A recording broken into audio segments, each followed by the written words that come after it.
There's an old legend about a potter who made his living making pottery out of fine porcelain.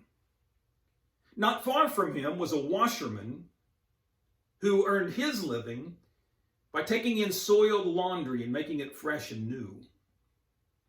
Both men were hard workers and very successful in what they did.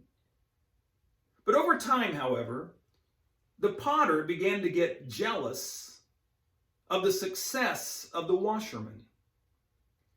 And so the potter hatched a plan that he thought would ruin the washerman and destroy his business. One day the potter went to the king, and he said to the king that he had an idea, a challenge for the washerman. He said, "We all know that the washerman is a hard worker, and I have an idea that I think would bolster his reputation even more and make his business even more successful."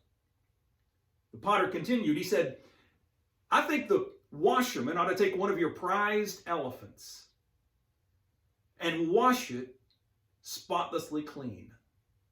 Why, if he was to do that and the townspeople were to see it, why, his business would thrive all the more." Well, the king said, "Let me give it some thought, and I'll let you know in a few days." Well, a short while later, the potter was summoned back into the king's presence. And the king said to him, "I spoke to the washerman, and he's very touched by the fact that you're concerned about his well-being. And he's open to the challenge. But there is one difficulty.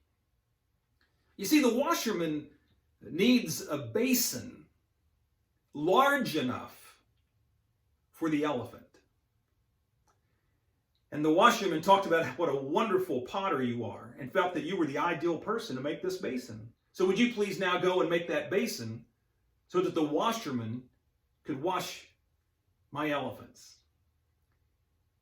Well, when the potter heard that, he thought to himself, "This is terrible.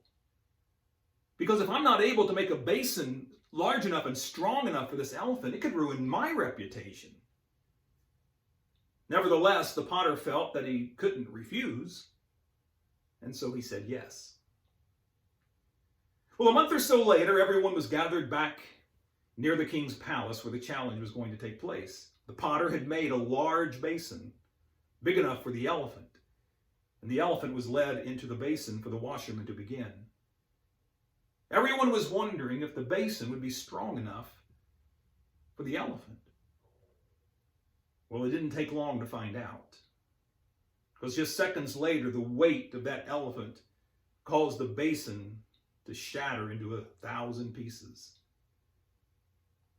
The king looked at the potter, and he said, "Let's try this again. We'll come back next month and attempt the challenge a second time." And he said to the potter, "Why don't you go back to your business and construct a basin that's stronger than this one, that could hold the elephant's weight?" Of course, the potter agreed, but in reality, the potter went home, packed his things, fled town, and was never heard from again. And his scheme to ruin the washerman turned back on him and destroyed him instead. In the Old Testament, the word for jealousy means to burn or to inflame. An apt description of what takes place in our hearts when we become envious of other people. So let us do as the Bible says and rejoice in the success of others, rather than allowing our hearts to burn with the rage of jealousy. Thank you for watching, and be kind.